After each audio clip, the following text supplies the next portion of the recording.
Hey guys, welcome back to another Star Wars video. Today I'm going to be showing you the Weequay Skiff Guard action figure from the Power of the Force 2 line. This is a retro review, and it's been quite some time since I've done a retro review for you guys, so I'm very excited.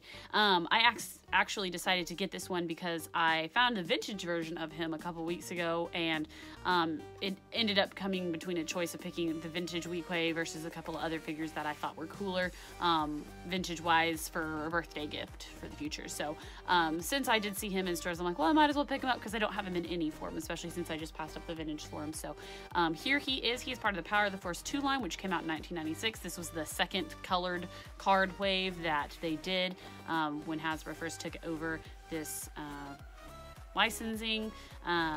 In the top here, it actually says Collection 3. So Collection 3 had the shiny sticker thing.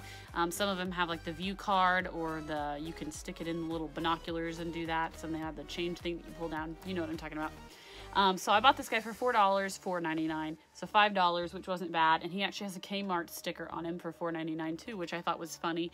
I don't know if that's an old Kmart sticker or a new one. I don't have any Kmarts in my area, so not sure. Whatever the case, they're selling them for the same price. Probably they did that on purpose, I'm sure. But on the back here, we have a bio of the character, as well as some other figures in the line. Beautifully detailed and articulated. That's sarcasm. So anyways, guys, without further ado, let's get into this figure and I will give you guys a closer look.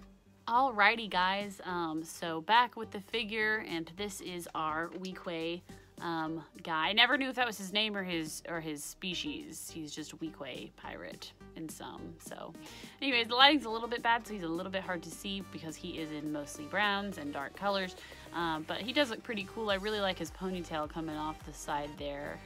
Definitely a style that I support. It's actually a lot of braids on the side of his head, as you can tell, which is really cool. That kind of just strikes me as like a Native American hairstyle, or an ancient Egyptian one, so that's really cool.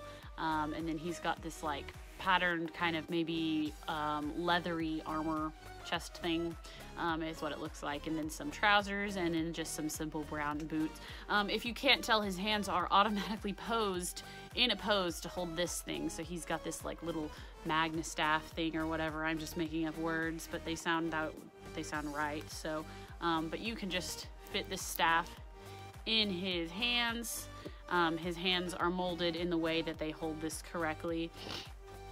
I didn't get it in his other hand, but you get the gist. So it looks like that, which looks pretty cool. You put him in a generic pose for that. He also does come with this weirdly brown blaster. Both of his accessories are the same color that he is, so I don't know what's up with that.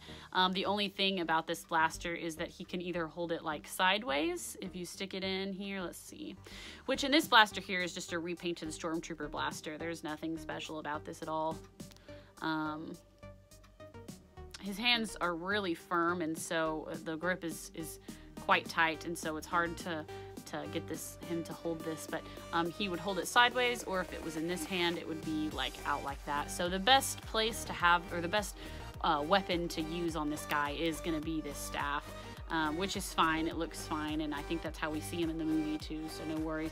There are a couple hand grips that his hands are supposed to be able to grip.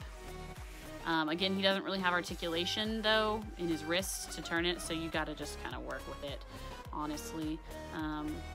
Let's see, there we go. So anyways, but you put him in kind of a cool pose once you get it in both of his hands. It doesn't look bad. Pretty simple guy. He was in the Desert Skiff in the Return of the Jedi, for the last Star Wars movie, number 6, until obviously these new ones. So one thing that I do not like very much is the way his legs have such a severe cut in them on the thigh. They probably just recycled pieces here, and it just looks a little bad, to be honest. You can see it there. They're just very dramatically cut. You can just tell that the torso part is not long enough to meet that, and so it just makes it look awkward. But nonetheless, he's one for the collection, that's for sure.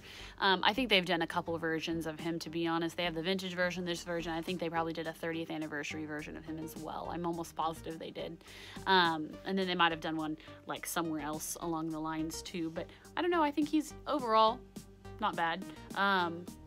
For the price, certainly that's fine, especially since, you know, you can get what you can take nowadays with the limited character availability they have But anyways, yeah, I think that he's decent. The articulation isn't great, but the detailing's okay. I wish that his weapons maybe were more detailed. They're all just one color, which happens to match him, which is a little odd, but oh well. But yeah, so anyways, guys, let me know what you think about this guy, and yeah, stay tuned for more videos coming up. And as always, thank you so much for watching.